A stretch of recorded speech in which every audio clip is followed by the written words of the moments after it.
बिस्मिल्लाहिर्रहमानिर्रहीम। अस्सलाम वालेकुम।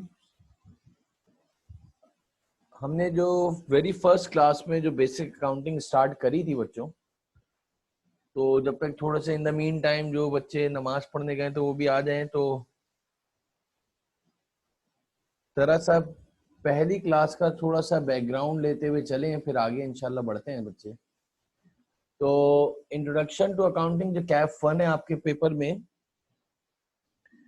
मैंने जो वेरी फर्स्ट टाइम जो पहली डेफिनेशन आपसे डिस्कस करी थी वो थी आपके पास बिजनेस, और उसमें हमने डिस्कस करा था कि any activity for seeking profit is called business. दुनिया में कोई भी ऐसी एक्टिविटी जो जिसमें आपके पास प्रॉफिट का एलिमेंट बीच में आ जाए तो इट्स कॉल्ड बिजनेस। तो कोई भी आपने फॉर एग्जांपल कोई चेयर 1,000 रुपए की लिए, उसमें प्रॉफिट आपने 400 रुपए ऐड करा तो वो 1,400 रुपए उसकी सेलिंग प्राइस हो गई। तो आगे बढ़ते थे तो इसमें आपके पास आ गया था there are two different types of organisation. कुछ ऑर्गेनाइजेशंस ऐसी हैं जो कि सिर्फ प्रॉफिट ओरिएंटेड जो है काम करती हैं, कुछ नॉन प्रॉफिट ओरिएंटेड ऑर्गेनाइजेशंस हैं जो एनजीओज वगैरह एनपीओज हैं। तो आपके पूरे आईए के अंदर जो है प्रॉफिट ओरिएंटेड बिजनेस को डिस्कस किया जाता है, नॉन प्रॉफिट ओरिएंटेड बिजनेस को डिस्कस नहीं करते। फिर आगे बढ़ते हैं तो हमने आगे पढ़ा था there are different types of business. Generally there are 3 different types of business. यानी दुनिया का हर काम इन 3 कैटेगरीज के अंदर ही आ रहा होगा अगर आप थोड़ा सा गो थ्रू करो तो। There are 3 different types of businesses: manufacturing business, trading business, service business. तो दुनिया का हर कोई बंदा जो है जनरली नॉर्मली इन तीनों एक्टिविटीज में से एक में जो है उसकी पार्टिसिपेशन होगी। जरूरी नहीं है कि वो एक ही में हो, एक साथ हो सकता है। बहुत बड़ा जो है वो जैकी चैन हो कि वो तीनों काम एक साथ कर रहा हो, कि उसकी एक मैन्युफैक्चरिंग बिजनेस यानी कि कोई फैक्ट्री भी है, सुबह 9 बजे से जाता है। ताकि मैं इसलिए कह रहा हूँ कि थोड़ा सा स्टूडेंट्स आ जाएं तो थोड़ा सा सुबह वो फैक्ट्री जाता है सुबह 8 बजे या 7 बजे, और तकरीबन 12 बजे तक फर्स्ट हाफ में जो है वो माशाल्लाह साहब जो है अपनी कोई मैन्युफैक्चरिंग बिजनेस को रन कर रहे हैं। और फिर मैन्युफैक्चरिंग बिजनेस के बाद वो जो है उनकी तारिक रोड पे कोई शॉप है, तो वो उधर आके फिर जो है अपनी किसी जो है आउटलेट पे या ब्रांडेड स्टोर पे बैठ जाते हैं, और वो रात तक जो है तारिक रोड पे जो है तकरीबन 7-8 बजे तक मगरिब तक उधर रहते हैं। तो ये ट्रेडिंग बिजनेस है, बनी बनाई चीज लगा के बेचते हैं। और फिर माशाल्लाह जो है 7 बजे के बाद घर पे आके जो है पता चला कि वो उन्होंने स्टेट एजेंसी भी खोली हुई और घर लोगों के घर भी बिकवाते हैं। तो माशाल्लाह हर फन मौला है, वो माशाल्लाह तीनों काम एक साथ कर रहे हैं। मैन्युफैक्चरिंग में भी डील है, ट्रेडिंग में भी है, सर्विस भी है। तो आपके आईए के अंदर इंट्रोडक्शन टू अकाउंटिंग के अंदर आप सिर्फ और सिर्फ we are deal in trading business. बच्चों हम लोग सिर्फ और सिर्फ किसमें, ट्रेडिंग बिजनेस के अंदर डील करेंगे। सबसे पहली बात, आपको ट्रेडिंग बिजनेस की मतलब ज्यादातर अकाउंटिंग पढ़ेंगे। फिर नेक्स्ट आगे बढ़ते हैं तो आपके पास, ताकि थोड़ा सा और गो थ्रू जो आपके स्टूडेंट जो हैं वो टाइप्स ऑफ बिजनेस के बाद आते हैं, तो different types of ownership in business. सबसे पहले मैंने यूं आपको ये चेन बनाई है कि जैसे फॉर एग्जांपल बच्चे, डेफिनेशन ऑफ बिजनेस के अंदर आपके पास आ गया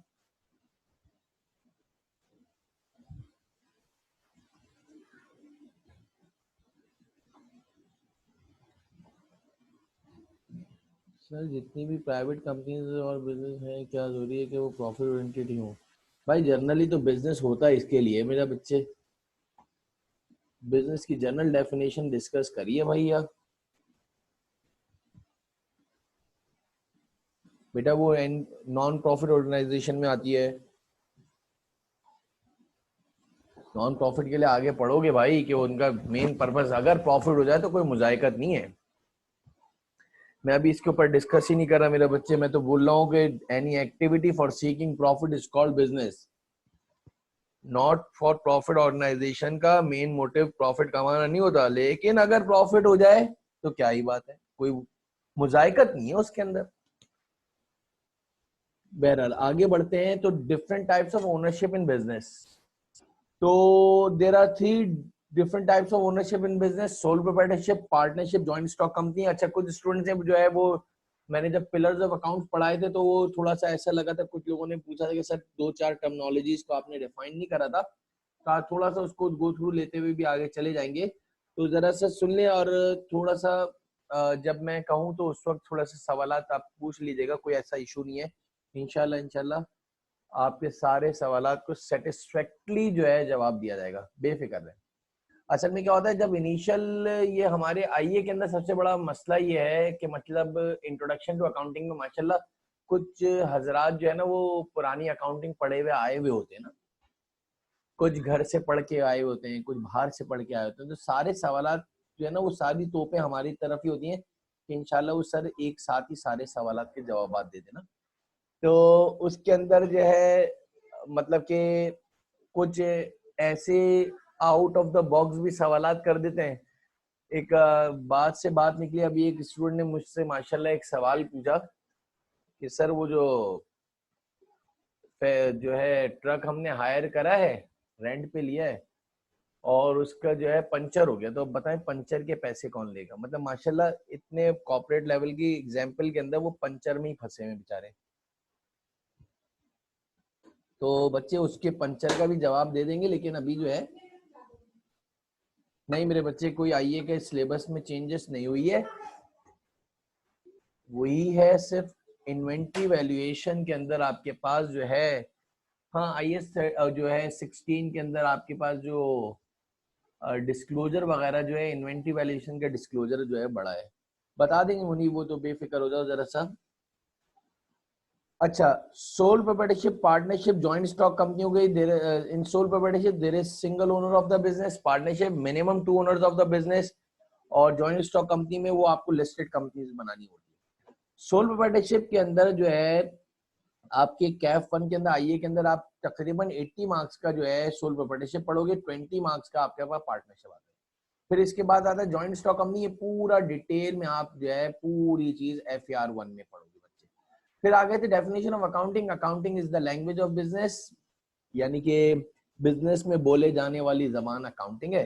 फिर दूसरा accounting is an art of classifying, summarising, manipulating and interpreting the financial records of the business. फिर मैंने इधर से बात स्टार्ट करी थी कि आपके पास जो हेड्स ऑफ अकाउंट्स हैं, पूरी दुनिया के जो पिलर्स ऑफ अकाउंट्स हैं, जो हेड्स ऑफ अकाउंट्स हैं, उसके अंदर आपके पास assets, liabilities, capital, expenses and revenues, यानी कि अल्सर हो गया बेटा, asset, liabilities, capital, expenses and revenues. तो एसेट, लायबिलिटीज, कैपिटल, एक्सपेंसेस और रेवेन्यूज को फिर हमने डिटेल में बताने से पहले मैंने आपको एक चीज बताई थी कि एक हम पढ़ेंगे अकाउंटिंग इक्वेशन। सबसे पहली बात ना, तो the whole of the financial accounting is based upon a very simple idea, and the idea is that resources in the business is always supplied by resources supplied by the owner. उस business में जितने भी resources लगाए गए हैं वो सारे के सारे ओनर ने सप्लाई कर। तो in accounting there are so many terminologies used to describe the things. There are so many terminologies used to describe the things. So in accounting, resources in the business is called asset, and in accounting, resources supplied by the owner is called capital. Hence, accounting equation is asset equals to capital. Asset equals to capital. लेकिन अगर on the other hand, अगर हम आगे जाएं, on the other hand, if resources in the business is supplied in two ways, if resources in the business is supplied in two ways, then the accounting equation is resources in the business is always and always equal to resources supplied by other people. मैंने other people पहले इसलिए लिखा इसलिए कि ज्यादातर asset equal to liabilities plus capital का रट्टा लगा हुआ है, and resources supplied by the owner तो होगा ही होगा जो ऊपर पड़ा था। So in accounting resources supplied by other people is called liabilities, and resources in the business is called asset. Resources supplied by the people is called liabilities, and resources supplied by the owner is called capital. Hence accounting equation is asset equals to liabilities plus capital. ये सारे discuss हो गया था। अगर आप चाहें तो आप ये जो है सुन भी सकते हैं, फेसबुक पे जो है होपफुली ये लगी हुई है अभी वीडियो, और इसके बाद आपके पास पहले हमने जो है बात स्टार्ट करी थी वो था एसेट। तो पहली डेफिनेशन बताई थी, resources in the business called assets, all resources which are benefited for the revenue generation is called asset. बेटा मैं बहुत ही जर्नल एक आइडिया से लेके चल रहे हैं ताकि एक जरा सा गो थ्रू, जो मेरे नजर में जो है ना वो बच्चे भी बैठे हुए जो वेरी फर्स्ट टाइम अकाउंटिंग पढ़ रहे हैं ना, तो माजरत के साथ जो टेक्निकल एक्सपेक्ट से कोई सवाल कर रहा होता है ना तो फौरन हमें समझ में आ जाता है कि उसको थोड़ा बहुत आइडिया है। तो एसिड्स के अंदर सबसे पहले बच्चे एसिड जो है डिवाइड हुआ आपके पास सबसे पहले टेंजिबल एसिड्स और इनटेंजिबल एसिड। तो tangible acid which can be seen can be touched, which can be seen can be touched, जो कि हम देख भी सकते हैं और छू भी सकते हैं। और फिर आपके पास आया with physical substance, with physical substance भी होता है।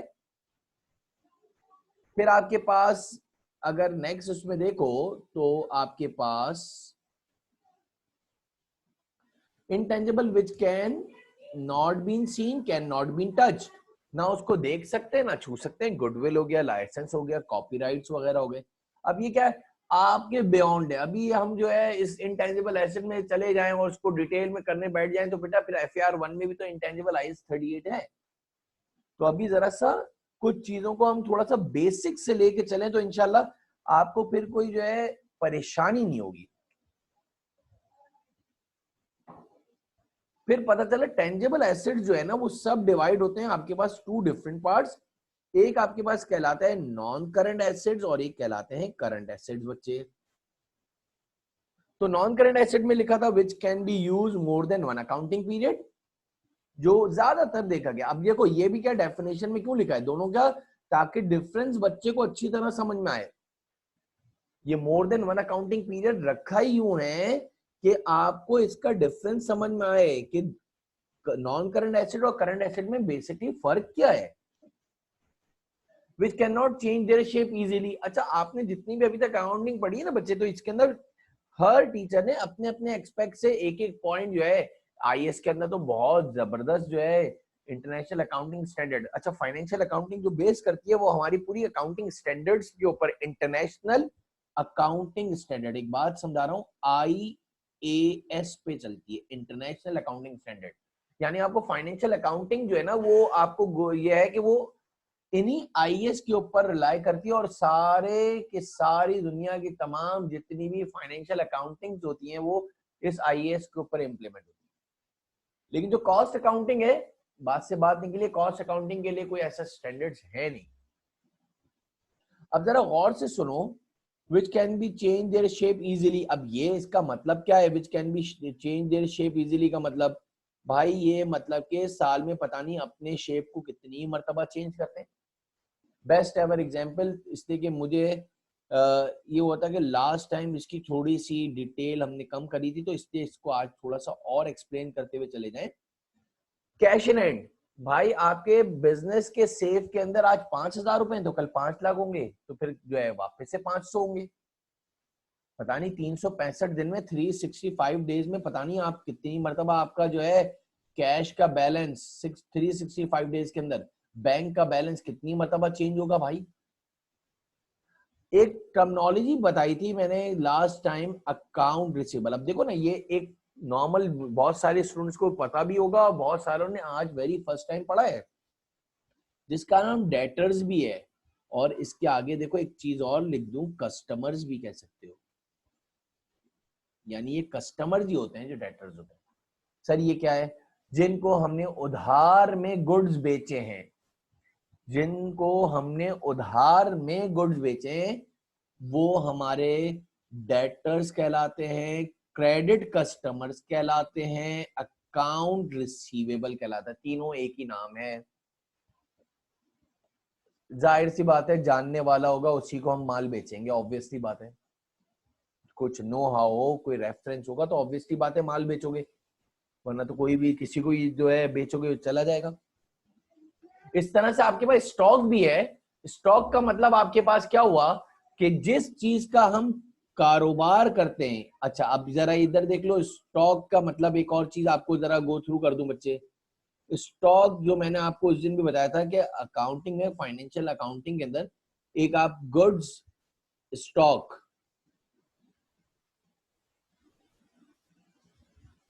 गुड्स, इसके ऊपर थोड़ा सा ready for resale purpose, ready for resale purpose, बच्चे जो बिल्कुल तैयार हो बेचने के लिए, बिल्कुल तैयार हो, ये ट्रेडिंग बिजनेस के लिए ना, तो ऑब्वियसली बात है रेडी फॉर रीसेल पर्पस।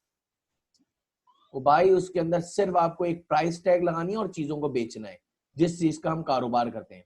इसको मैं आसान एग्जाम्पल में यूं कहूंगा, जरा गौर से सुनिएगा भाई।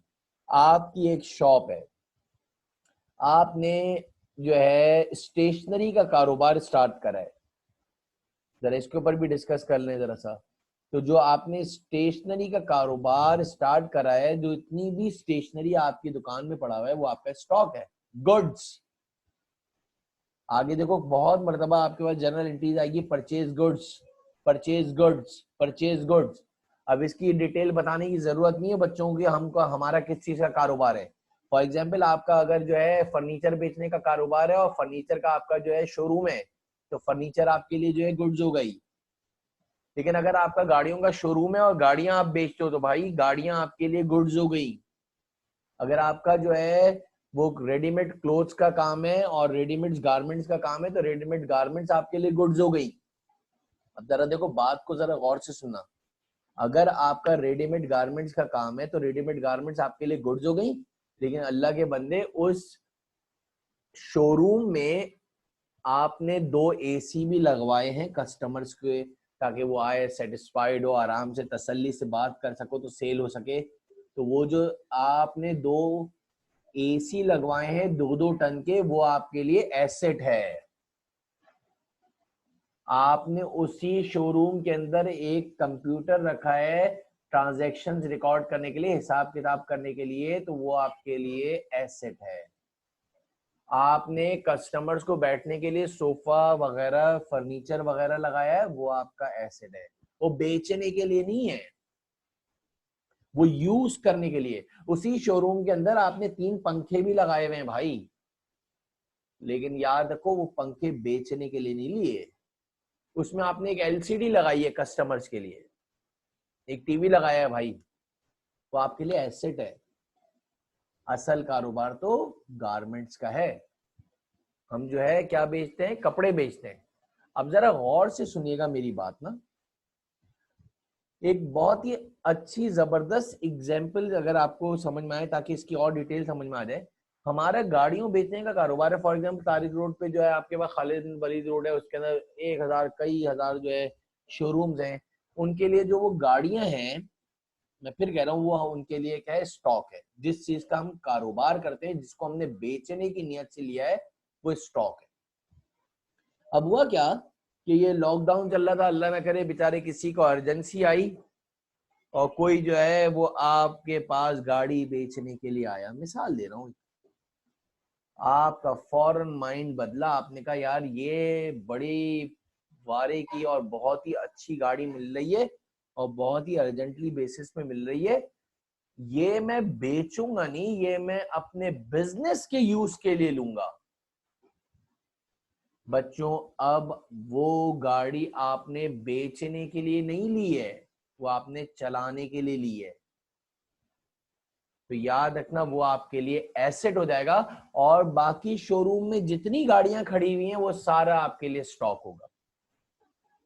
लेकिन मैंने देखो अपने लेक्चर में कहीं पे ये बात नहीं करा। एक और बात को बताऊं जरा, बहुत सारे स्टूडेंट मुझसे सवाल करते हैं, इसलिए कि कुछ माशाल्लाह पेट में दर्द काफी होता है बच्चों को, तो वो फौरन सवाल करते हैं, सर क्या मतलब क्या मैं वो गाड़ी बेच नहीं सकता? मैंने तो आपसे कभी ये बोला ही नहीं।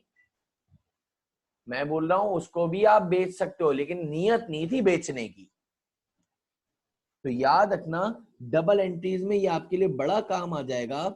जिस चीज को आपने बेचने की नियत से लिया है वो स्टॉक है, गुड्स है। और जब भी वो आप रिकॉर्ड करोगे, एक बात और जरा सुन ले, ताकि एक जरा सा और आपके पास चीज को मैं क्लियर कर दूं। एक और चीज,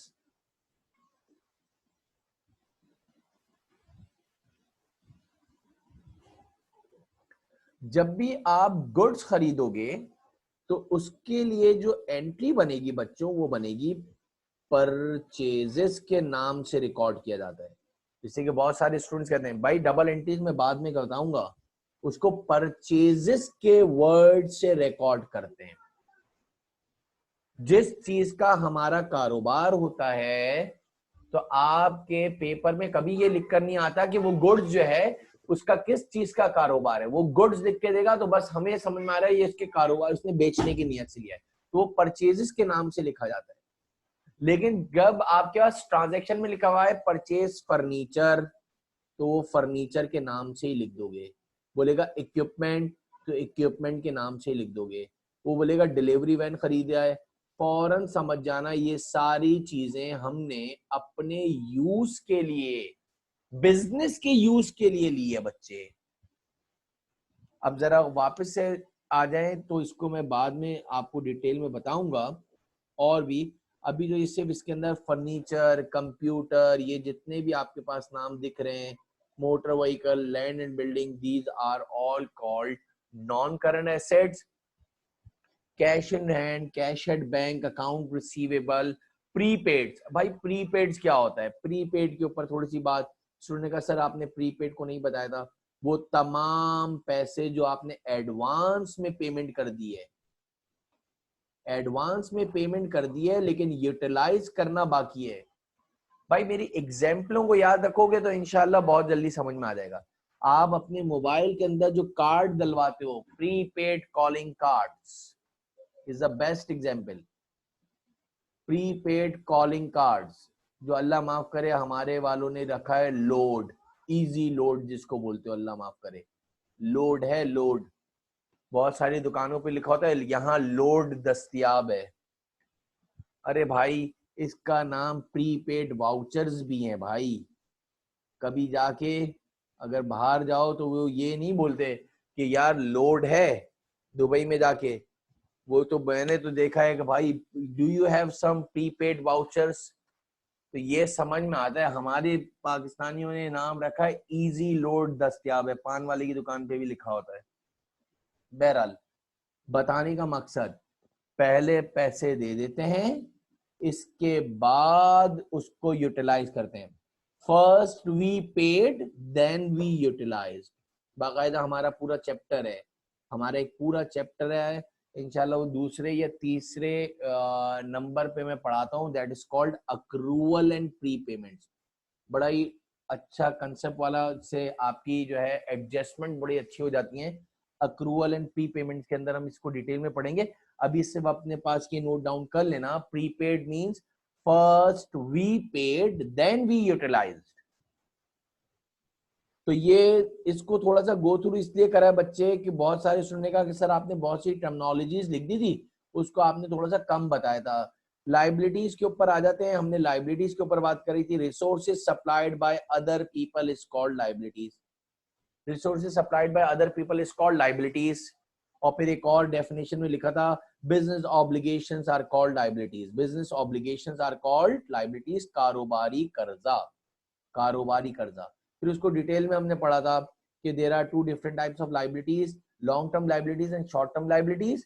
लॉन्ग टर्म लाइबिलिटीज में हमने पढ़ लिया था which can be settle after one accounting period, जिसमें आपको जो है more than one accounting period में सेटल करना हो, 2 साल में, 5 साल में, 10 साल बाद। ज्यादातर इसके लिए बेस्ट एवर एग्जांपल आपके पास जो है बच्चे याद रख लेना, वो बैंक लोन होती है। बैंक लोन हो गए, लोन नोट्स हो गए। अब देखो लोन नोट्स लिख दिया है मैंने, ये आपकी टर्मिनोलॉजी से आगे की बात है यार। जो आपके पाकिस्तान में डिबेंचर्स कहलाते हैं, तमस्सुकात। अब आप बोलोगे क्या है, लिख दिया है मैंने अभी। आपके अभी तक जो है मॉर्गेज का शायद तुमने नाम सुना हो यार। इससे कि बहुत सारे स्टूडेंट्स ने तो वेरी फर्स्ट टाइम अकाउंटिंग पढ़ी है बच्चे। तो ऐसा नहीं है, उसको जो है मतलब मोटिवेट करके कि भाई उसको सारी चीजें उसके कंट्रोल में हो, हर टर्मिनोलॉजी। अब इधर short term liabilities which can be settled with in an accounting period, जो 1 साल के अंदर अंदर आपको सेटल करनी हो यार। अक्रूड एक्सपेंसेस फॉर एग्जाम्पल क्या है, अब ये देखो मैंने आपसे बोला वो चैप्टर का नाम है बच्चों तुम्हारे पास accrual and prepayments. Prepayment का मतलब बता दिया था तुम्हें first we paid then we utilise. Accrual को इसके अंदर क्या है, फर्स्ट वी यूटिलाइज, पहले हमने यूज कर लिया but yet not been paid, अभी तक पे नहीं करे, पे करना बाकी है, कुछ टाइम पीरियड बाद दोगे। बेस्ट एवर एग्जाम्पल शायद तुम्हें बताया था यूटिलिटी बिल्स। यूटिलिटी बिल्स आपको बताया था, आपके लिए जो यूटिलिटी बिल्स हैं आपके पास बच्चों, यूटिलिटी बिल्स जो हैं आपके पास, वो आपके पास कहलाते हैं, जो तुम्हारे घर पे यूटिलिटी बिल आता है याद रख लेना, वो आपके लिए बेहतरीन एग्जाम्पल है अक्रूवल की। अब जरा गौर से सुनना, अभी फौरन शुरू हो जाओगे जरा कि सर ये तो एक्सपेंस होता है, जिन्होंने पढ़ा होगा तो अभी उसको जो है जरा सा बात को जवाब देते हैं आगे, थोड़ा सा रुक जाइए फिर इंशाल्लाह इसको बताते हैं डिटेल में। तो एसिड अल्सर मैंने बताया था आपको, जो है आपके 5 हेड्स ऑफ अकाउंट है, अल्सर, एसिड हो गया, लायबिलिटी हो गया, कैपिटल आ जाए। कैपिटल में पहली डेफिनेशन वही लिख दी है जो कि मैंने अकाउंटिंग इक्वेशन में लिखी थी, resources supplied by the owner is called capital, resources supplied by the owner is called capital. और कुछ जगहों पे तुम देखना एक और भी डेफिनेशन लिखी होगी, residual claim bye the owner is called capital. अब देखो, residual claim bye the owner, अब ये क्या है, मैंने जानबूझ के लिखी है, हालांकि मैं चाहता था इसको हटा देता, residual claim bye the owner, ताकि आपको समझा सकूं कि इसका मतलब क्या है। Residual claim bye the owner is called capital. तो मेरा सवाल ये है आपसे, इसको जरा से समझाने के लिए कि क्या लिखा है भाई, जब आपके यहाँ सेल्स आई, समझाने के लिए बहुत आसान जबान में बोल रहा हूं, सेल्स आई, सारे खर्चे अखराजात सारे खत्म कर दिए, इसके बाद जो है आपके पास जो बचा हुआ क्लेम है वो कौन लेके जाता है घर पर।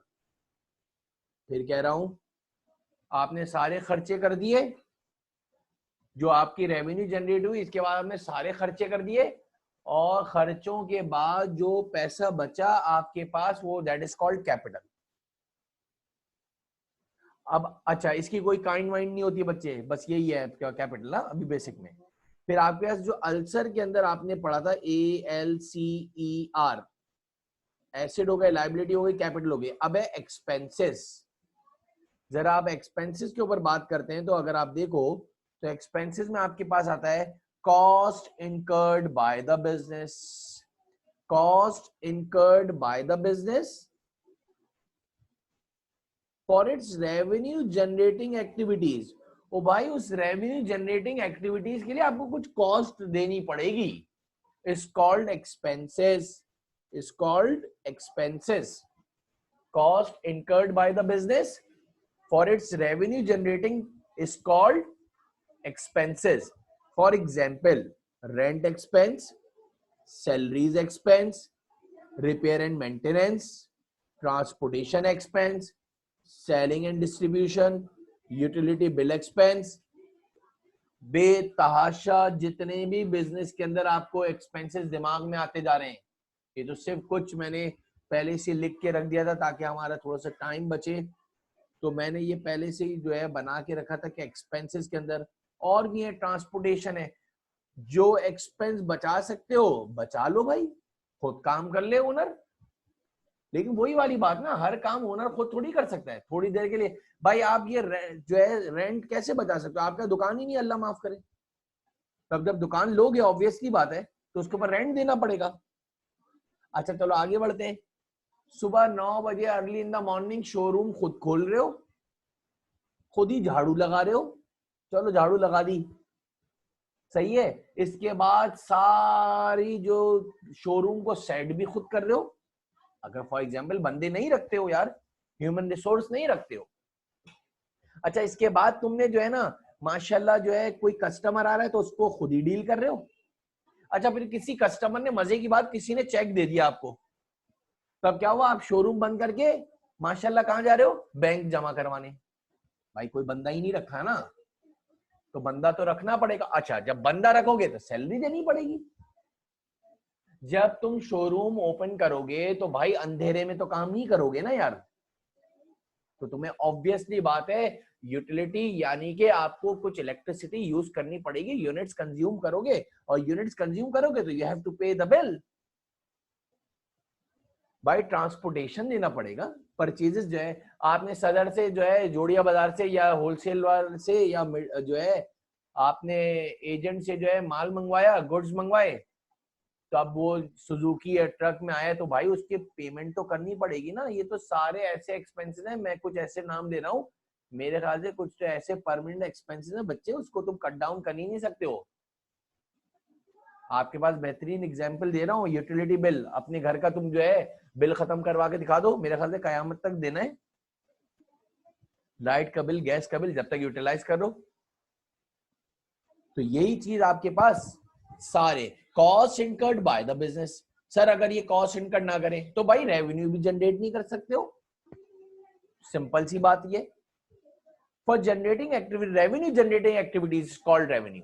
हाँ उसके अंदर फिर जो है वो फर्स्ट ईयर इंटर में कभी भी ऐसी कोई टाइप तो है नहीं, वो उन्होंने कहा कुछ कभी कभार लिखा होता है, कभी आप देखो तो, इसलिए मैं फर्स्ट ईयर कॉमर्स इंटर की बात कर रहा हूँ। कभी कुछ टीचर हजार बोलते हैं परमानेंट नेचर के होते हैं, कोई वेरिएबल होते हैं कि कभी देना होता है कभी नहीं देना होता। तो भाई तो यानी ऑब्वियसली बात है, जिसको बचा सकते हो तो बचा लो, जिसको नहीं बचा सकते हो नहीं बचा सकते। फिर नेक्स्ट अगर आप आगे बढ़ते हैं तो आपके पास कुछ आते हैं रेवेन्यूज। अब जरा सुनिएगा बेटा, लास्ट आपका टाइटल आ गया रेवेन्यूज। अब क्या हुआ? Revenues are generated from the sales of goods and rendering services. भाई रेवेन्यू जनरेट करना है फ्रॉम सेल्स ऑफ गुड्स, या तो तुम गुड्स बेच के रेवेन्यू जनरेट करोगे, या रेंडरिंग सर्विसेज, या तुम अपनी खदमात दोगे। दो ही दुनिया में तरीके हैं टू जनरेट द रेवेन्यूज। अब तुम इसकी डिटेल में जाओगे तो इनकम यील्डिंग एसेट्स भी आते हैं, वो डिटेल में आ गया है कि कोई ऐसे एसेट जिसका आप काम कर लो, वो बात की बात है। अब एक चीज मैं बड़े स्टूडेंट्स को जब ये सारे हेड्स करवा देता हूँ तो इसके अंदर मैं बच्चों को एक और चीज मैं बताता हूँ, जरा सुनिएगा, बड़ा इंपॉर्टेंट ना। लास्ट मैंने कहा एक आपके पास था एसेट, एक था लायबिलिटी, एक था कैपिटल, एक था एक्सपेंसेस और एक था रेवेन्यू। सुनिएगा जरा मेरी बात, जरा एक तारीखी जुमला बोल रहा हूँ, जरा सुनिएगा, मजा आएगा आपको जरा सुनने में। वो तारीखी जुमला ये है कि आपके ओनर के पास, सुनिएगा जरा, ओनर के पास जितने भी रिसोर्सेस थे वो सारे लगा दिए। भाई कम पड़े तो लायबिलिटी ले ली, सारे रिसोर्सेज लगा दिए, घर में पड़े हुए थे, बैंक में पैसे पड़े हुए थे, सारे रिसोर्सेज लगा दिए। कम पड़े तो किसी से बोरो भी कर लिए, यानी लायबिलिटी, और अपना कैपिटल भी लगा दिया सारा ना, यानी सारी चीजें लगा दी। फिर दुनिया जहां के सारे एक्सपेंसेस भी कर दिए, छोटे बड़े बहुत बड़े वॉटेवर, सिर्फ इस रेवेन्यू को कमाने के लिए, इस आखिरी हेड को कमाने के लिए सारी चीजें पुट इन करी जाती है। अगर तुम समझो तो बेसिक के अंदर, यानी वेरी फर्स्ट टाइम अगर स्टूडेंट कहे ना भाई हमने सारे एसेट लगा दिए, अब इसके तरीके हैं रिकॉर्डिंग करने के, वो एक डिफरेंस है। एक बात कह रहा हूं मैं, सारे एसेट्स लगा दिए, सारी लाइबिलिटीज लगा दी, सारा कैपिटल लगा दिया, सारे दुनिया जहां के एक्सपेंसेस कर दिए फॉर जनरेटिंग रेवेन्यूज, माल बेचना है। अच्छा अब इसके अंदर एक और चीज, मैंने एक चीज लिखी थी, और रेंडिंग सर्विसेज। तो भाई सेल्स कर लो, सर्विस इनकम है, रेंट इनकम है या कमीशन इनकम है, कमीशन पे काम कर लो कमीशन बन जाएगा, सर्विस इनकम है तो सर्विस हो जाएगी, सेल्स है तो सेल्स हो जाएगी। तो ये आपके पास जो है, मेरा कहने का मकसद ये है, ये हमने हेड्स ऑफ अकाउंट्स को अभी तक करा है। अब जरा गौर से सुनिएगा, थोड़ा सा और आगे बढ़े अगर बेसिक के अंदर, तो एक चीज आप पढ़ोगे बच्चों, और वो है रूल्स ऑफ अकाउंटिंग। ये कहलाते हैं रूल्स ऑफ अकाउंटिंग, जिसको आप रूल्स ऑफ, अब सुनिएगा भाई प्लीज, कभी आपको पेपर बुक्स में दिखेगा rules of debit and credit लिखा होगा, कभी अकाउंटिंग रूल के नाम से लिखा होगा, कभी डबल एंट्रीज के रूल लिखा होगा। अब जरा देखो, इसके अंदर भी एक बड़ी प्यारे पते की बात बताऊं, जरा समझिएगा जरा। ये आपके सामने एक मैंने कॉलम्स बनाए हैं। एक आपने जो इतने भी स्टूडेंट्स हैं माशाल्लाह, दो बहन भाइयों के नाम जरा सुने होंगे। एक का नाम है डेबिट और एक का नाम है क्रेडिट। अब जरा सुनिएगा, एक का नाम है डेबिट और एक का नाम है क्रेडिट। तो अकाउंटिंग के एक्सपर्ट्स ने कुछ रूल्स बनाए हैं ये पांचों हेड्स को रिकॉर्ड करने के। अब जरा सुनते जाना। अब बहुत सारे, पहले मैं कंप्लीट कर लूं बात, तो फिर आप you have to ask as many, जो भी क्वेश्चन आपके दिमाग में आ रहा है यू कैन फ्रीली आस्क। वो बोलते हैं, अकाउंटिंग एक्सपर्ट्स बोलते हैं, व्हेनेवर, अच्छा मैंने वैसे अल्सर पढ़ाया था ना, लेकिन जरा गौर से सुना, व्हेनेवर एसेट्स एंड एक्सपेंसेस, जरा बात को गौर से सुनना, whenever assets and expenses increases in the business, increases in the business, debit record. Whenever assets and expenses increases in the business, debit record, यानी इंक्रीज होगा तो दोनों के लिए सेम रूल है। Whenever asset and expenses increases in the business, debit record. Whenever assets and expenses decreases in the business, whenever assets and expenses decreases in the business, credit record.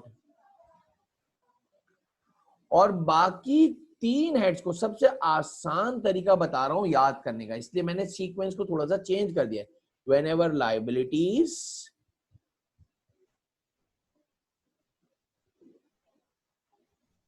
whenever liabilities, capital and revenues, whenever liabilities, capital and revenues increases in the business। एक बड़ा important चीज बताऊं, जरा गौर से सुनिएगा। whenever liabilities, capital and revenues increases in the business, तो इनके लिए रूल रिवर्स हो जाता है भाई। Credit record, whenever liabilities, revenues,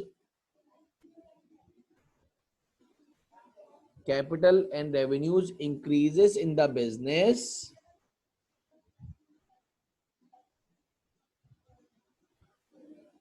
तो क्रेडिट रिकॉर्ड कर दोगे। and wherever liabilities, capital, revenues decreases in the business is debit record। अब सबसे पहला सवाल आता है, sir what do you mean by debit and credit. सब ने माशाल्लाह अपनी अपनी डेफिनेशन बताई हुई हैं, हालांकि there is no definition of debit and credit. देख लीजिएगा आप लोग, there is no proper definition of debit and credit. Debit and credit को मैं, जरा सुनिएगा भाई please, These are only two column names। आपने शायद बहुत सारे स्टूडेंट्स को फर्स्ट सेंटर में बहुत बड़ा एक ब्लंडर करते हैं टीचर हजरात याद करवाने के लिए, debit means increase, credit means decrease. गलत, 100% गलत भाई। Debit and credit are two columns name. ओ भाई, दो कॉलम के नाम हैं। और the extreme right column, column जो होता है भाई स्ट्रेट जो वर्टिकल होता है, the extreme right column of your journal, जो रजिस्टर है, JOURNAL जर्नल। अच्छा एक माशाल्लाह एक चीज बहुत सारे स्टूडेंट सुनी होगी, जनरल जर्नल। हमारी आधी कौम तो जर्नल जर्नल ही बोलती है, journal journal journal journal, general journal है भाई। अव्वल बात, ये जनरल का मतलब होता है आम, जर्नल का मतलब होता है रजिस्टर, आम रजिस्टर की एंट्रीज। उस जर्नल में, उस रजिस्टर के अंदर 2 कॉलम के नाम है। उस जर्नल में जैसे आपको स्क्रीन दिख रही है इस तरह आपका रजिस्टर होगा, उस रजिस्टर का एक्सट्रीम राइट कॉलम जो है वो क्रेडिट कहलाता है, और क्रेडिट का ऑपोजिट जो है उसके पास जो है वो उसके साइड जो है वो डेबिट रिकॉर्ड है। एक और बात बताऊं, बहुत सारे स्टूडेंट ने देखा होगा शॉर्ट फॉर्म में लिखते हैं DR और CR। माशाल्लाह एक दफा इंटरव्यू में जो है कभी कभार कुछ ऐसे भी पूछ देते हैं कि भाई ये क्रेडिट के लिए तो टर्मिनोलॉजी CR यूज हो गई है, डेबिट के लिए तो D होना चाहिए था भाई, तो why are using DR for debit and CR? बोला क्रेडिट के लिए तो माशाल्लाह कुछ स्टूडेंट इतने प्यारे जवाब भी दे देंगे सर वो मजा नहीं आ रहा था तो इसलिए डेबिट के लिए भी DR कर दिया और क्रेडिट का तो CR है। भाई इस गलत, बिल्कुल 100%। इस पूरे कॉलम का नाम है डेबिट रिकॉर्ड। तो D से डेबिट है, R का रिकॉर्ड है, और इसका नाम है क्रेडिट रिकॉर्ड। तो C इसका है, रिकॉर्ड का R है, तो इसको शॉर्ट फॉर्म में DR और CR भी लिखते हैं बच्चों। तो जरा वापस से आ जाओ, इसलिए कि मैंने फौरन ही वो कॉलम्स के नाम कॉलम बनाए थे और उसमें फौरन मैंने रूल्स लिखे थे, तो मैंने कहा शायद तुम लोगों को कोई प्रॉब्लम हो रही हो, तो याद रख लेना whenever assets and expenses, इन दोनों के लिए एक रूल है बच्चों और इन तीनों के लिए एक रूल है, सबसे आसान। हाँ ये याद करना पड़ेगा और ये इतना स्ट्रिक्ट याद होना चाहिए, इतना स्ट्रिक्ट याद होना चाहिए कि आपकी सोच है। Whenever asset and expenses increases in the business, debit record. भाई हम तो अपने स्टूडेंट्स को जब तक आज तक पढ़ाया है तो यूं ही याद करवा देते हैं और अल्हम्दुलिल्लाह उनको बिल्कुल परफेक्टली जो है double entries very first time में अच्छी तरह बनना शुरू हो जाती हैं। Whenever asset and expenses increases in the business, debit record. Whenever asset and expenses decreases in the business, credit record. Whenever liabilities, capital and expense revenues, whenever liabilities, capital and revenues increases in the business, credit record. Whenever liabilities, capital and revenues decreases in the business, debit record. इस पूरे column का नाम भाई debit record और credit record है। अब जरा गौर से सुनिएगा, ये आपको रूल्स याद करने पड़ेंगे। अब देखो थोड़ा सा आपको पेपर के अंदर जरा गौर से सुनिएगा, इसलिए मैं कह रहा हूं स्टार्टिंग में इंशाल्लाह थोड़ी सी चीजें जरा जल्दी जल्दी सारा चीजों को आप लोग कंक्लूड करते रहोगे ना, तो आपकी खुद जो है मतलब कि आप यकीन करें कि आपकी बेसिक खुद ब खुद स्ट्रांग होती जाएगी। आपके कैफ 1 के पेपर में एक और आपसे चीज डिस्कस कर लूं, तकरीबन 25 मार्क्स की बच्चों आपकी बेसिक अकाउंटिंग है। सर ये बेसिक अकाउंटिंग में क्या क्या चीजें आ रही हैं, अभी भी बहुत सारी टर्मिनोलॉजीज आपको नहीं पता होगा, लेकिन अभी आज की क्लास को कंक्लूड करने के लिए उसमें आपके पास ये डेफिनेशन ऑफ बिजनेस जो हमने पढ़ा, फिर what are the different types, और मैं आपको आज थोड़ा सा होमवर्क भी दे रहा हूं। आप देखो इंशाल्लाह आपको खुद मोटिवेशन होगी कि यार वाकई हमने जो पढ़ा है, और इंशाल्लाह ये वाली फाइल मैं आपको शेयर कर दूंगा बिल्कुल जरूर, ये शेयर एट व्हाट्सएप ग्रुप ना। तो बिजनेस की डेफिनेशन, टाइप्स ऑफ बिजनेस, फिर different types of ownership in business, फिर आपके पास डेफिनेशन ऑफ अकाउंटिंग हो गई, अकाउंटिंग इक्वेशन हो गई यार, फिर आपके पास जो है एसेट लायबिलिटीज जो हेड्स ऑफ अकाउंट्स हैं उन सब के बारे में डिटेल। तो भाई 10 से 11 नंबर के तो समझ लो MCQs डाल दिए आई कैप ने। ये सारी बेसिक अकाउंटिंग से तो डालें, ये सारी बेसिक अकाउंटिंग से डालें। अगर आपके पास कैफ 1 कि आपके पास अगर जो अभी स्टडी टैक्स और इन्होंने जो क्वेश्चन बैंक को मर्ज करके अगर आप लोगों के पास अवेलेबल हो, बल्कि साइट से आप जो है डाउनलोड कर सकते हो। आप इसको गूगल पे जो है सर्च करो, आप स्टडी टैक्स लिखोगे तो इन्होंने क्या कर दिया है, स्टडी टैक्स और क्वेश्चन बैंक को एक साथ मिला के एक मर्ज करके 600-700 पेजेस के एक साथ बना दिए। उसमें से आप बेसिक अकाउंटिंग में से जाकर एमसीक्यूज करना इंशाल्लाह आप स्टार्ट कर दो। हाँ, थोड़े अभी हर्डल्स आएंगे, ऑब्वियसली बात है, मना नहीं कर रहा, लेकिन आपसे काफी एमसीक्यूज हो जाएंगे बच्चे, जितनी हमने अभी तक बेसिक अकाउंटिंग की नो हाउ जो अभी पढ़ी है। हाँ, अब मैं इसके अंदर एक और ब्रेनस्टॉर्मिंग जो है स्टूडेंट से एक और भी चीज ये करवाता हूँ, जरा सा गौर से सुनिएगा ताकि आपको एक और चीज भी जरा सा क्लियर हो जाए। बल्कि इनफैक्ट ये तो मैं समझ लो कि अपनी क्लास में जब भी स्टूडेंट से जब भी ये बेसिक हम लोग पढ़ा रहे होते थे तो उसके अंदर हम स्टूडेंट से बोलते थे कि भाई अब अपने रजिस्टर के अंदर एक जो है 4 कॉलम बना लो। अब वो सर वो 4 कॉलम का क्या मसला है, अभी बताते हैं आपको। भाई 1 सेकंड में आपके सवालात के जवाब दे दूंगा, 2 मिनट के लिए रुक जाओ ताकि एक होमवर्क हो जाए। तो ये फिर बेसिक अकाउंटिंग की ये आप अपने रजिस्टर में मेरी तरफ से एक 4 कॉलम बनाइएगा भाई, सुन लो।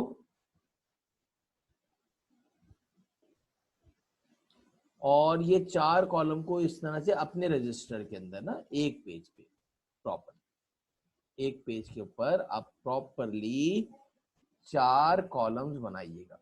अच्छा सर फिर क्या है, पहले कॉलम पे नाम लिखिएगा एसेट्स। मेरे बच्चे, मैं वो उनसे मुखातिब हूं जो वेरी फर्स्ट टाइम अकाउंटिंग पढ़ रहे हैं। बार बार बोल रहा हूं, मैं उनसे मुखातिब हूं जो वेरी फर्स्ट टाइम अकाउंटिंग को प्री इंजीनियरिंग या व्हाटएवर से जो पढ़ रहे हैं उनके लिए बात कर रहा हूं। एक तरफ बनाना एक तरफ लिखना एक्सपेंसेस, एक बहुत अच्छी ड्रिल हो जाएगी अगर आप चाहते हो तो। और जिनको आते भी हैं बेटा वो भी बना लें तो कोई बहुत बड़ी अल्लाह माफ करे कोई मसला नहीं है, अच्छा ये बेनिफिट ही होगा इंशाल्लाह। एसेट एक्सपेंसेस, ये आ गया लायबिलिटीज, ये आ गया लायबिलिटीज, और ये आ गया बच्चे रेवेन्यूज। कैपिटल को नहीं बनाया, कैपिटल की काइंड वाइंड नहीं होती, वो बच्चे को resources supplied by the owner is called capital, तो इतना मसला नहीं है। अब आप लोग क्या करना, घर से बैठ के जितने तुम्हारे दिमाग में एसेट्स आ रहे हो, अभी वो चाहे एसेट में टेंजिबल हो, इंटेंजिबल हो, करंट हो, नॉन करंट हो, इसकी एक लिस्ट बना देना। कॉल जो है कॉमा डाल के सारे लिखते जाना, छोटा छोटा करके लिखना। और एक्सपेंसेस जो दुनिया जहां के तुम्हारे दिमाग में 24 घंटे में जो आते जा रहे हैं वो एक लिस्ट बना लेना। लाइबिलिटीज के अंदर जो जो तुम्हारे दिमाग में आ रहे हैं वो सब लिख देना, एक पेज प्रॉपर बनाइएगा। रेवेन्यूज में जो तुम्हारे दिमाग में आ रहे हैं वो सब लिखते जाना। अब क्या होगा, इसके अंदर फिर कुछ चीजें बच जाएंगी, तो जब हम डबल एंट्रीज बना रहे होंगे ना तो कुछ ऐसे हेड्स आएंगे। जैसे एक चीज बताऊं आपको, देखो तुम्हारे जो है मैं जब डबल एंट्रीज करवाऊंगा एक वर्ड आएगा बार बार, प्रेमिसेस। प्रेमिसेस जगह को बोलते हैं भाई, ये नॉन करंट एसेट है। वेयर हाउस एक नाम लिखा हुआ आएगा, वेयर हाउस। गोडाउन लिखा हुआ आएगा। अब क्या वो ये वो चीजें हैं जो तुमने जर्नल इन जर्नल नहीं पढ़ी हुई। एक तुम पढ़ोगे रेंट एंड रेट्स। अब रेंट से तो पता चल गया, रेट्स क्या टैक्सेस बोलते हैं, यूके में टैक्सेस को बोलते हैं। रेंट एंड रेट्स का नाम रहा होगा भाई, इसकी नेचर एक्सपेंस है। तो इसके अंदर आप लोग जो है हेड्स बढ़ाते जाना इंशाल्लाह। हम जब ये सवालात करेंगे तो आगे सुनते जाएं। लाइबिलिटीज के अंदर अक्रूड एक्सपेंसेस का एक वर्ड लिख रहा होगा, अक्रूड रेंट, यानी रेंट देना बाकी है। एक बात कह रहा था, जरा गौर से सुनिएगा। बहुत सारे बच्चे मुझसे बोलते हैं sir what is the difference, भाई ये रेंट का लाइबिलिटीज आ रही है और ये एक्सपेंसेस। जरा सुनना मेरी बात। तुम्हारे घर पर अगर इलेक्ट्रिसिटी का बिल आ गया, सुनना भाई, ये मैं एग्जाम्पल बाद में भी दूंगा। इलेक्ट्रिसिटी का बिल आया, गैस का बिल आया, टेलीफोन का बिल आया। वो जो बिल आया ना, वो बिल आपका लास्ट मंथ का आया है। अच्छा सर, जो हमने कंज्यूम कर लिया, जितने यूनिट्स तुमने कंज्यूम कर लिए, जितनी कॉल्स करी, जितने आपने गैस के जो है यूनिट्स यूज करे, उसका जो है बिल जनरेट करके अथॉरिटीज ने तुम्हें भेजी है। बच्चे आप सब ने देखा होगा, इतनी तो माशाल्लाह इतने तो बैठे हुए होंगे समझदार, उसके ऊपर एक टाइम पीरियड आता है, डेट, ड्यू डेट आती है। सुनते जाना बच्चे, उस ड्यू डेट के अंदर मेरे ख्याल से 10 से 12 दिन का मार्जिन होता है। जब आता है कभी 4-5 दिन का भी हो जाता है, अगर लेट आया हो तो 7-8 दिन का, एक हफ्ते का होता है, 10-12 दिन का होता है। बच्चे वो जो 10-12 ये जो बिल आया है ना, ये आपके लिए लाइबिलिटी है, ये तुम्हारे लिए लाइबिलिटी हो गई है। इससे के बिल आ गया, पे नहीं करा है। मैं फिर बोल रहा हूं, जो लाइट का बिल घर में पड़ा हुआ है, जो लाइट का बिल घर में आ गया है, वो तुम्हारी लाइबिलिटी है। जैसे ही तुमने उसको बैंक में जमा करवा दिया, वो तुम्हारा एक्सपेंस बन गया। जैसे ही तुमने उसको पे कर दिया, तो वो तुम्हारा एक्सपेंस आउट हो गया। एक और एग्जांपल दे देता हूं यार, आपने जो दुकान रेंट पे ली हुई है, उस मालिक मकान ने क्या, हर महीने की 10 तारीख को मैं आपसे रेंट लूंगा, एग्रीड हो गया। 10 तारीख हो गई बेटा, ये रेंट आपके लिए लायबिलिटी हो गई है। अब फॉर एग्जाम्पल मालिक आया आपके पास, बोलो यार अभी तो रेंट नहीं है, आजकल हालात खराब है, लॉकडाउन है।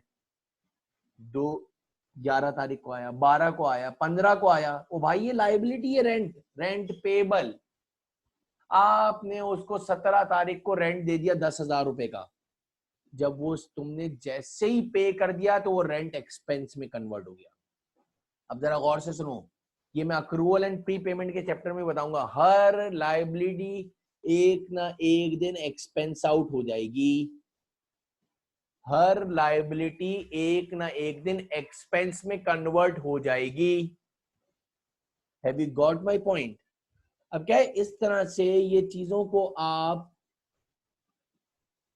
यूटिलिटी बिल्स, क्या भाई तोशिबा ने सवाल करा है, सर यूटिलिटी बिल्स लाइबिलिटीज कैसे हैं, एंड एक्सपेंसेस और एसेट भी सेम हो रहे हैं? भाई मेरे ख्याल से तोशिबा जरा सा मैंने आंसर अभी दे दिया है। इज इट क्लियर कि what is the difference between the accrued liabilities and the expenses? जब तक पे नहीं कराए तो लाइबिलिटी है, और जब पे कर दिया तो एक्सपेंस आउट हो गया। जरा चैट में लिख के बता दो, इज इट क्लियर और नॉट, तो फिर आगे बढ़े बेटा। जरा बता रहे हैं, जरा जरा सा रिप्लाई कर दो जल्दी से, क्विक क्विक, टाइम थोड़ा सा कम है। अच्छा अब जरा सुनो, आपका दूसरा सवाल ये था कि सर एक्सपेंस और एसेट भी तो सेम हो रहे हैं। बच्चे याद रखो, आपको मैंने लिखवाया था, गौर से सुनना तो सारे स्टूडेंट्स, एक और भी चीज, यही तो असल चीज है बच्चे। सर ये तो एसेट और एक्सपेंसेस भी तो एक जैसे जो है सेम हो रहे हैं। बेटा आपने एक फर्नीचर खरीदा है 50,000 रुपए का, फर्नीचर खरीदा है 50,000 रुपए का। मेरा सवाल यह है, वो फर्नीचर आपको बेनिफिट देगा मोर देन वन अकाउंटिंग पीरियड? ये फिर बोल रहा हूं, मोर देन वन अकाउंटिंग पीरियड का मतलब है, गौर से सुनिएगा, मोर देन वन अकाउंटिंग पीरियड का मतलब है कि उस फर्नीचर को हम 10-15 साल तक चलाएंगे। अब उस फर्नीचर में वापस से कॉस्ट नहीं लगानी है, हमें वापस से पैसे नहीं पे करने, हमें सिर्फ एक दफा पे करने हैं। लेकिन जो यूटिलिटी बिल है वो हर महीने आएगा, तो जो हर महीने यूटिलिटी बिल आएगा वो एक्सपेंस है तुम्हारा, वो तुम्हारा एक्सपेंस है। लेकिन कोई ऐसी चीज, जो ऐसा खर्चा जो तुमने फर्स्ट टाइम कर दिया है, अब उससे तुम्हें बेनिफिट ड्राइव होता रहेगा। तुमने एक दफा मोटरसाइकिल खरीद ली बच्चों, 40-50 हजार की, जो चाइना की मोटरसाइकिल है, यूनिक, सुपर पावर, वॉटेवर। बच्चों वो जो तुमने अभी एक्सपेंस के अंदर जो है, नेक्स्ट टाइम इंशाल्लाह मैं आपको एक और भी चीज बताऊंगा कि कैपिटल एक्सपेंडिचर और revenue expenditure, there are two different types of expenditures, capital expenditure, revenue expenditure. लेकिन अभी फॉर द टाइम बीइंग आपको जरा से ही बता दूं कि what is the difference between the expenses and the asset. तो बच्चे जो ऐसा खर्चा जो लंबे अरसे तक बेनिफिट देता रहे तो उसको एसेट में ट्रीट कर दोगे, और जो बार बार आपको पे करना पड़ जाए तो वो एक्सपेंसेस है। तो Shiva, is it clear? Is it clear बच्चे?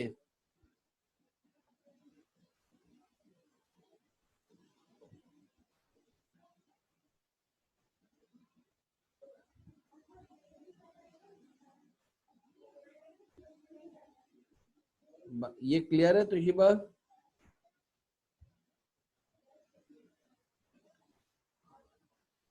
सारे स्टूडेंट्स को कोई और सवाल?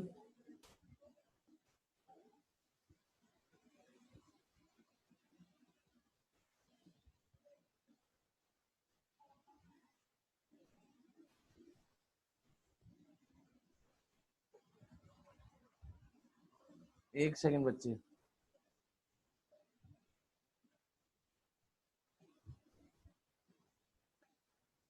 Debit and credit are only two columns name बच्चे। Debit and credit is only two names.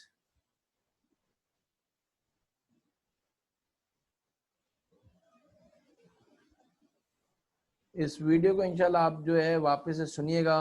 मैं आपको जो है ये ओनली टू कॉलम्स नेम बच्चे होते क्या है, बोल तो रहा हूं, दो कॉलम के नाम है जिसमें अकाउंटिंग जर्नल बना हुआ है, उसके अंदर दो कॉलम्स के नाम है डेबिट एंड क्रेडिट। एक कॉलम का नाम डेबिट है, एक का नाम क्रेडिट है। बस ये समझाने के लिए जो लास्ट है वो भाई डेबिट और क्रेडिट के अंदर रूल्स पोस्ट किए जाते हैं। जरा सुनो एक मिनट लास्ट भाई, जरा गौर से सुनो। डेबिट और क्रेडिट को रूल्स के ऊपर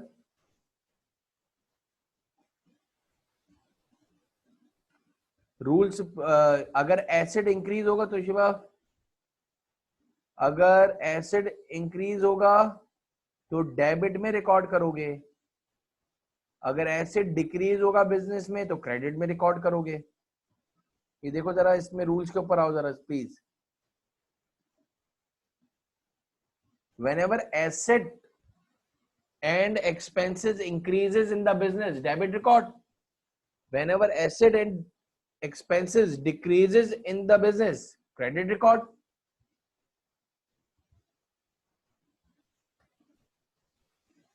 अच्छा अब गौर से सुने, अब जरा गौर से सुनो। नेक्स्ट क्लास में मैं एक हैंडआउट जो है पहले शेयर करूंगा, बल्कि हो सकता है होपफुली मैं आपको पहले ही ये जो है शेयर कर दूं। और आपसे काइंडली रिक्वेस्ट ये है कि सारे स्टूडेंट जितने भी हैं याद रख लो कि मैं इसके जो है डबल एंट्रीज बनाना सिखाऊंगा। मैं फिर बोल रहा हूँ, डबल एंट्रीज बनाना सिखाऊंगा। और फिर इंशाल्लाह वो डबल एंट्रीज की जो नेक्स्ट हमारी जो अपकमिंग क्लास होगी ना बच्चे, इंशाल्लाह इंशाल्लाह, बड़ी बात तो नहीं है। अच्छा आपको कोई सवाल है? अच्छा ये तो आपने वही प्रॉफिट ओरिएंटेड बताया था, ये बता दिया था, जवाब दे दिया था।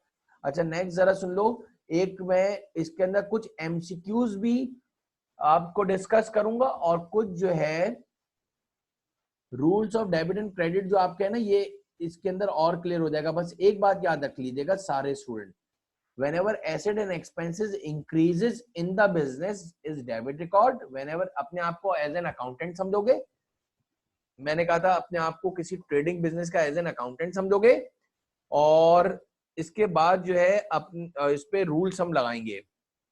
तो होपफुली आपको इंशाल्लाह ये समझ में आ गया होगा, और आगे भी इंशाल्लाह होपफुली हम इसी तरह से सर्विस प्रोवाइड करते रहेंगे। बस आप लोग कंटिन्यू रहें तो इंशाल्लाह हम जो है सारी चीजें इंशाल्लाह कर लेंगे। आज के लिए इतना ही काफी है बच्चे, इंशाल्लाह नेक्स्ट टाइम में जो है इससे आगे फिर स्टार्ट करेंगे। अल्लाह हाफिज।